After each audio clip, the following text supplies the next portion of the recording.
नमस्कार, आप देख रहे हैं ऐसा न्यूज नेशन में रश्मि जैन आपके साथ। और अभी की सबसे ब्रेकिंग खबर आपको बता दें कि आने वाले बजट में एक नया बजट ऐड किया जाएगा और उसका नाम है ऑप्शनल ज्वाइंट टैक्सेशन, यानी कि अगर इसको मैं बोलूं हिंदी में तो वैकल्पिक संयुक्त कर प्रणाली।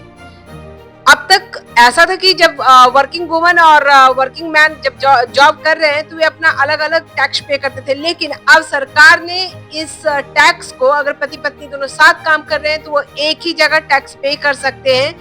अगर देखा जाए तो ये मिडिल क्लास के लिए वरदान साबित हो सकता है, लेकिन वही जो वर्किंग वुमेन है यानी जो महिलाएं हैं उनकी शायद मुश्किलें बढ़ सकती है। मिडिल क्लास की जेब में पैसा आएगा या महिलाओं की आजादी जाएगी, यह एक सवाल है।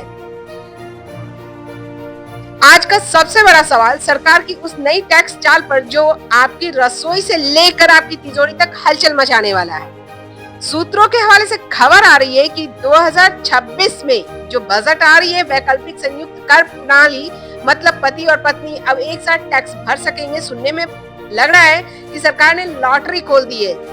जी हाँ, लेकिन यह एकल आय वाले परिवारों के लिए बड़ी राहत की बात है। ज्यादा बचत और कम टैक्स का वादा। लेकिन रुकिए, क्या ये राहत वाकई राहत है या महिलाओं के लिए कोई नया जोखिम?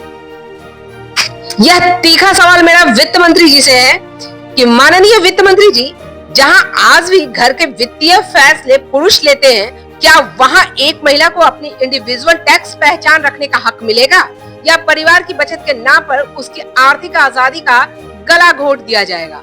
दूसरा सवाल है, जब टैक्स फाइलिंग संयुक्त होगी तो क्या वर्किंग वुमन की पहचान एक सेकेंडरी ऑनर बनकर रह जाएगी? क्या समाज ये नहीं कहेगा कि टैक्स बचाओ और पत्नी को घर बिठाओ?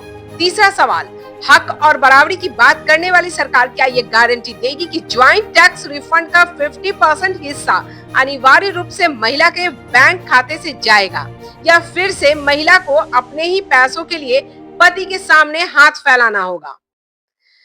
राहत का चश्मा पहनाकर सरकार जिसे मास्टर स्ट्रोक कह रही है, कहीं वो महिलाओं को आर्थिक रूप से अदृश्य करने की शुरुआत तो नहीं है? याद रहे, समानता कागजों पर ही नहीं बैंक खातों में होनी चाहिए। बजट की हर इनसाइड खबर के लिए बने रहिए हमारे साथ। फिलहाल अब तक के लिए इतना ही। ताजा खबरें देखने के लिए हमारे चैनल से जुड़े, सब्सक्राइब करें, शेयर करें, लाइक करें। धन्यवाद, इजाजत दीजिए, फिर से मुलाकात होगी।